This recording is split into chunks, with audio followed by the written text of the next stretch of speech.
In my days, when I was about 10 years of age, we had a few backwards schools in the area. Well, one that I knew of. And the boys who went there, you see the snot dribbling from their nose, and they really were backward. You could see when you look into their eyes that they're not really there. There's something missing. And these backward people would walk around with their trousers halfway down their arse, their bottom. They didn't even realise what was happening. And their shirt might be hanging out a bit or something. Really odd. In fact, I was talking to a person who was in prison at one time, and he said there was this fellow in there who was mad, and he was a tramp. And when they got him into prison, they cleaned him up. They put him in the shower and everything, give him a good cleaning. And they put clean clothes on, dressed him up properly with the shirt inside the trousers and the trousers fully up on his waist.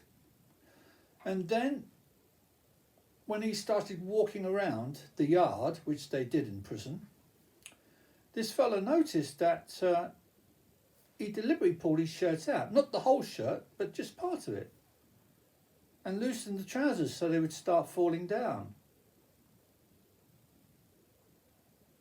Deliberate. Maybe that reflected the way his mind was.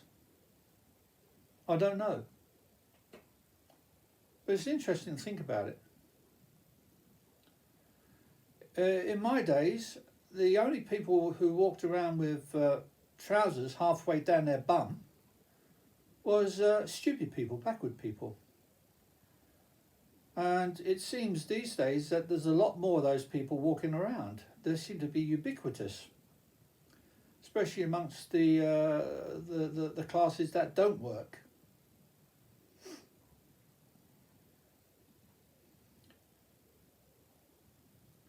Our society is built on the blood of vivisection, factory farming and slaughterhouses. Now, any society which has such a foundation as that, of violence basically, of murder basically, you can't expect a society to be civilized. A society is a bit like a house. If you build a house on a foundation which isn't properly mixed with the concrete and the cement and things, and you get the proper mixture and it's not solid, that foundation isn't solid. The house, as you start to build it, the weight of the house will make it subside and you'll get cracks in the building and everything. It will still stand, but there'll be cracks and, as I said, subsidence. And that's from what I can see, has happened to society. People in general are followers. The masses are followers. Even the so-called intelligent people, such as doctors, scientists, they're all followers. And they believe whatever they're told by the leaders, our leaders. And I've often wondered why I haven't turned out the same. Why do I not follow? Why aren't I going around like everyone else saying, like, you know what I mean? Like I went down the pub and I had a drink and it was a lager and this fella came up to me and said they constantly use like. I remember I was walking along one day, Oxford Street in London, and I heard this young fellow, he seemed quite a decent fellow from the way I could hear him talking, but he kept using the word like to his girlfriend. Constantly, every other word was like. I couldn't take it anymore. I mean, I do try not to say anything to people because you never know how it's going to turn out. They might get aggressive. But I literally turned around and he stopped. And I said, do you realise you're using the word like every other word? And he was shocked. because he didn't realise. And his girlfriend never told him because she was using the word a lot as well. And I walked on and they was walking behind me. I could hear him walking behind me. And he didn't talk because he knew it was very difficult for him to talk without using the word like. In my days, it wasn't used so often. As I say, it's a redundant word. It's not needed. You take the likes, what they keep on saying, out of the sentence, you realise the sentence stays. But in my days, it was, you know what I mean? And when people used to say that to me, these commoners, I am a commoner myself. And you know what I mean? And I say, yes, I do know what you mean. Every time they say it, I would say, and they would suddenly realise that they're constantly saying this word, which is a redundant word. But they couldn't stop. But they realised they were wrong. But I was thinking about society and the way people just follow these things, and whatever the leaders tell us, they believe everything, especially with this virus.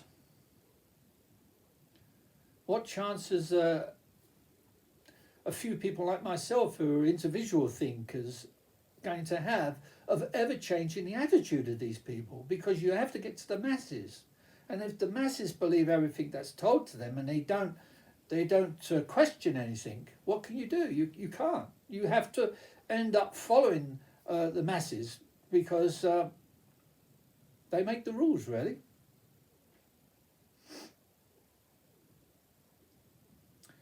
If a war came along, for instance, I would have to follow. I don't agree with wars, and I think, why should I go to war? I don't own anything in England, not a stick of land I own in England. So why should I go to war? I've got nothing to fight about. It's not my land. But people do go to war, and they're fighting for the rich, to keep the rich, to keep them. And just a reminder, if you like my videos, please give me a thumbs up and hit the subscribe button. Thank you. Owning all the land. I mean, why does a person need millions and millions of pounds? But these days, of course, you've got people who own billions and billions of pounds, and they just want more and more.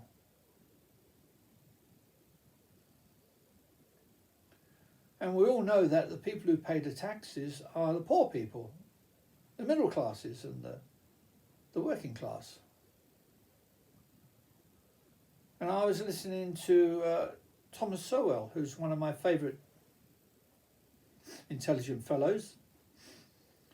He must be 91 these days, and it's very sad because he's going to die soon. And really, we need people like that to stay alive forever in our society, because it's these people what bring us up. We keep falling down, but they keep bringing us up. But not most of us, of course. Most of us don't listen to those sort of people. But yeah, because they go on evidence, on reason, on logic, not on bias at all. They will point out the maths to prove the point,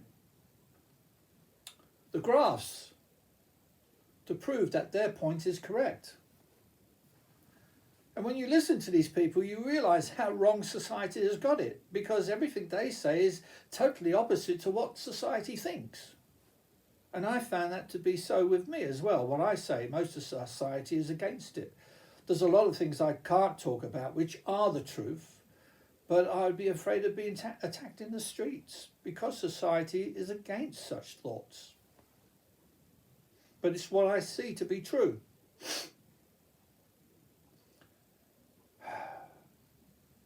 Maybe when I die, I can have a video released afterwards, after my death.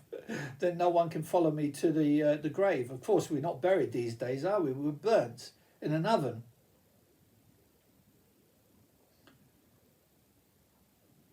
Yes, I remember when I saw my third wife, Ning, 29, and I saw her about 10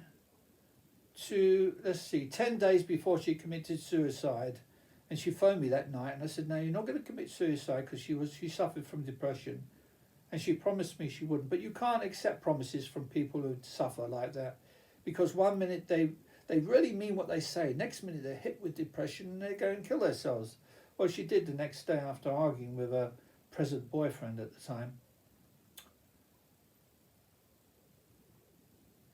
But I had to rush very quickly when I found out that she was dead to the. I wanted to see her. You see, I wanted to get some of her hair, not the hair itself, but the follicle at the end, because that's where the DNA is. One always lives in hope that one's going to somehow bring these people back, but if there is any chance of bringing my girlfriend back, I would have to be quite wealthy, and we would have to have the DNA, the blueprint. So I rushed back, and no one would let me open the coffin. Now this is in Thailand, you see, so I don't speak the language. And you've got to be careful the way you behave in Thailand. You could get locked up for a long time. So they're telling me, the husband, that I'm not allowed to open up the coffin to see my wife, the girl I love. And still love, of course. Love doesn't diminish just because the person dies. Even though we wasn't living together and she had another boyfriend, I still loved her from a distance. And we still had that closeness where we could talk to each other. So yeah, just before, well, there's a lot of talking going on. There's a lot of people there at the time when she was going to be burnt. Her body's going to be burnt, and in hot countries like that, they have the cheap coffin. Unless you're rich, they have a cheap coffin inside a freezer. They freeze the body. So